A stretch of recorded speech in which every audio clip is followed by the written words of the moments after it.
Imagine a colossal, invincible fortress made of solid iron. This fortress has stood proudly for 158 years. It survived the devastating American Civil War. It survived the catastrophic stock market crash of 1929. It survived 2 global world wars. It seemed completely indestructible, an eternal pillar of power and wealth that would outlast humanity itself. This fortress was a Wall Street bank named Lehman Brothers. In the year 2007, it was the 4th largest investment bank on the entire planet, holding nearly $700 billion in assets. The people who worked there were considered the absolute smartest, most untouchable financial wizards in the universe. But then, almost overnight, the Iron Fortress completely evaporated. It did not just lose some money, it was utterly erased from existence, triggering a catastrophic global panic that nearly brought the entire modern world back to the Dark Ages. But the most terrifying part of this story is not that the fortress fell. It is what brought the fortress down. Lehman Brothers was not destroyed by a brilliant rival bank or a hostile foreign government or a genius cyber hacker. It was destroyed by something so incredibly stupid, a 5-year-old child could have seen it coming.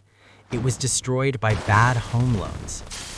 To understand exactly how bad home loans could destroy a 158-year-old financial titan, you have to understand a massive cheat code that Wall Street discovered in the early 2000s. Historically, banking was incredibly boring. A bank would carefully review your income, check your savings, and if you were a responsible adult, they would lend you money to buy a house. You paid them back slowly over 30 years, and the bank made a tiny, safe profit. But Wall Street bankers do not like tiny, safe profits. They want billions of dollars, and they want it right now. So they decided to completely change the rules of the game. Get ready for the first devastating twist.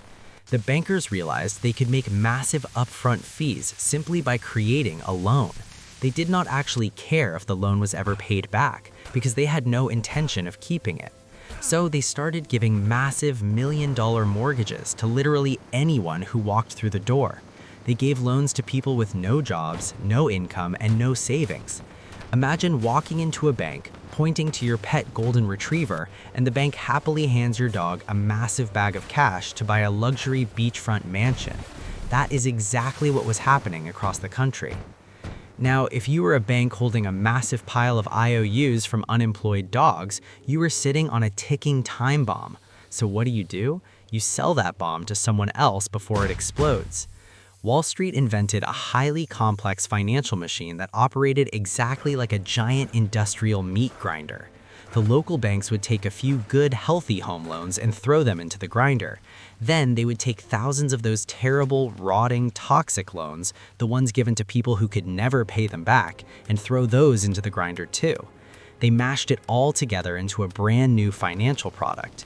But no one wants to buy rotting financial meat, right?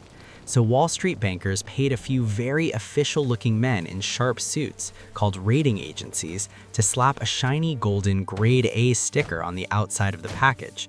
Suddenly, this toxic garbage looked like the safest, most incredible investment in the world.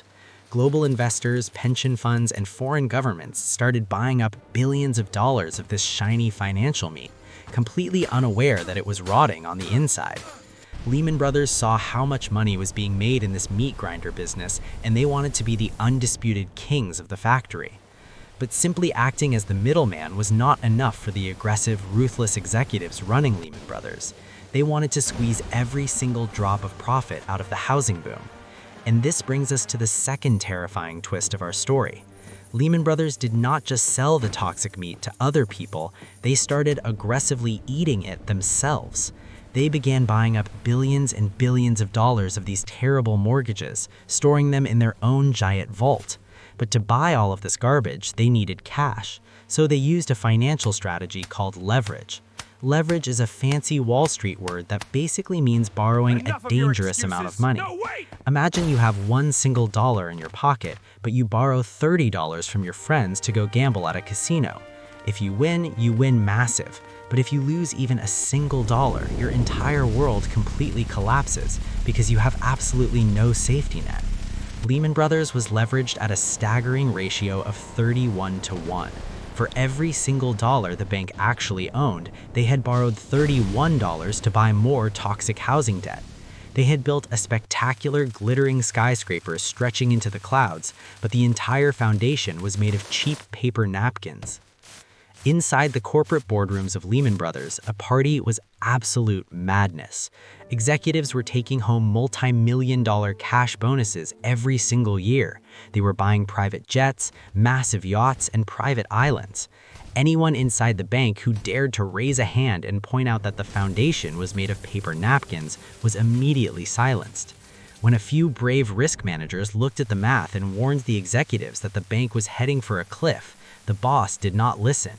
Instead, he fired the risk managers and replaced them with people who would blindly follow orders and keep the music playing. The greed was completely blinding. They honestly believed that real estate prices would just keep going up forever, like a magical balloon that could never pop. But in finance, gravity always wins. Eventually, the music has to stop. And when it stopped, it brought the entire global economy to its knees. Here's the third catastrophic twist. The people who took out those terrible million-dollar loans finally started missing their monthly payments. The golden retrievers couldn't pay the mortgage. All across the country, for sale signs aggressively popped up on front lawns as millions of houses were thrown into foreclosure. The housing market completely froze. Suddenly, those shiny golden packages of financial meat started to violently smell. The global investors opened the packages, looked inside, and realized in pure horror that they had paid billions of dollars for absolute garbage. Panic spread through Wall Street like a terrifying wildfire. Nobody wanted to buy the toxic mortgages anymore. The price of the assets plummeted straight to zero. And sitting at the absolute center of this raging inferno was Lehman Brothers, holding a massive rotting pile of worthless paper while owing billions and billions of dollars to their angry friends. The mighty skyscraper of paper napkins was violently swaying in the wind, and everyone could hear the terrifying sound of the tearing paper. Lehman Brothers was instantly bleeding cash at a staggering rate. Their stock price began free-falling. The ruthless boss of the bank scrambled to find a buyer, desperately calling other global banks, begging them to buy Lehman Brothers and save his legacy. But every time the other banks looked inside Lehman's accounting books, they ran away in absolute terror. The hole was simply too deep. The toxic garbage was too radioactive. So the boss of Lehman Brothers turned to the only entity on Earth powerful enough to stop the bleeding, the United States government. Only a few months ago, the government had stepped in to rescue another massive failing bank named Bear Stearns, using taxpayer money to save the wealthy executives from their own terrible decisions. The boss of Lehman Brothers arrogantly assumed he would get the exact same royal treatment. He honestly believed his bank was simply too big to fail. He thought the government would be absolutely forced to write him a blank check, because if Lehman Brothers died, it would take the rest of Wall Street down with it. But get ready for the fourth shocking twist. The United States government looked at the arrogant executives of Lehman Brothers, looked at the massive radioactive hole of debt, and firmly hung up the telephone. The government decided to draw a hard line in the sand. They were tired of using the hard-working citizens' tax money to bail out greedy billionaires who gambled at the casino and lost. They told Lehman Brothers that there would be no magical rescue. There would be no secret helicopters dropping bags of cash onto their roof. They were completely on their own.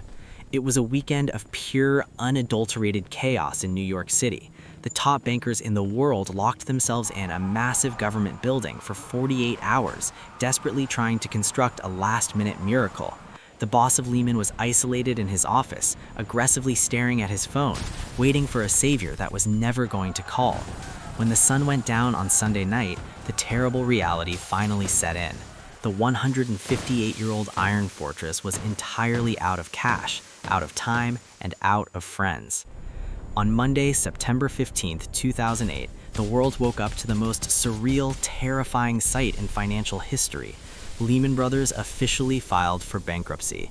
It was the absolute largest bankruptcy in the history of the world, wiping out over $600 billion in a single terrifying heartbeat. The mighty iron fortress instantly turned to dust. thousands of highly paid, sharp-suited bankers were seen slowly walking out of the massive glass skyscrapers in New York, London, and Tokyo, carrying their personal belongings in sad, cheap cardboard boxes. They looked completely shock-shelled, wandering the streets like ghosts. The news aggressively blasted through thousands of television screens. The stock market immediately violently crashed, wiping out the retirement savings of millions of ordinary, hard-working people in a matter of hours. But the absolute worst was yet to come.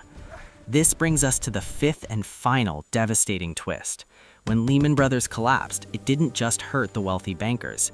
It proved that the entire global financial system was secretly deeply connected by an invisible, highly fragile web. Lehman Brothers owed money to literally everyone. They held the cash for massive corporations, payroll companies, and small local banks.